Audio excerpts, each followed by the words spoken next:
இன்னைக்கு லஞ்ச் செய்யறதுக்கு காய்கறியெல்லாம் கட் பண்ணிட்டு இருக்கேன். வெண்டைக்காய், உருளைக்கிழங்கு போட்டு காரக்குழம்பும், அரைக்கீரை பொரியலும் தான் செய்ய போறேன். சில கொஸ்டின் ரிப்பீட்டடா வந்துட்டே இருக்கு Instagramலயும், YouTubeலயும். ஏன் முன்னாடி மாரி நீங்க வீடியோஸ் எல்லாம் போடுறதில்ல அப்படின்னு சொல்லிட்டு, என்ன வீடியோஸ் என்ன அப்படின்றது போக போக நான் உங்களுக்கு சொல்றேன். எங்க வீட்ல பசங்களுக்கு ஆனுவல் எக்ஸாம் லீவு போயிட்டு இருக்கிறதால, ஒரு நாள் விட்டு ஒரு நாள் ஏதாவது ஸ்வீட்ஸ் அண்ட் ஸ்நாக்ஸ் இதெல்லாம் நான் ரெகுலரா பண்ணிட்டு இருக்கேன். சிலது வீடியோ எடுக்க மாட்டேன்.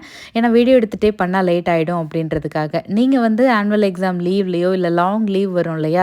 இப்போ நம்ம ஊர்ல எக்ஸாம்ஸ் போயிட்டுருக்கு. லீவ் விட்டதுக்கப்புறம் என்ன ரெசிபீஸ் ட்ரை பண்ணலான்னு சொல்லி பிளான் பண்ணி வச்சிருக்கீங்கன்னு சொல்லுங்க.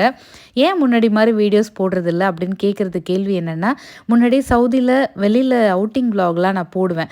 அதெல்லாம் இப்போ போடுறதில்ல. ஏன்னா வீட்ல தானே இருக்கோம். அதனால ரதி வீடு ரொட்டீன் விளாக்ஸ் எல்லாம் வருது. நான் வீட்டை விட்டு வெளியில போனேன் அப்படின்னா, கண்டிப்பா நான் உங்களுக்காக விளாக் எடுத்து போடுறேன். ஹோப் உங்களுக்கும் புரியும்னு நினைக்கிறேன் நான் என்ன சொல்ல வரேன் அப்படின்னு.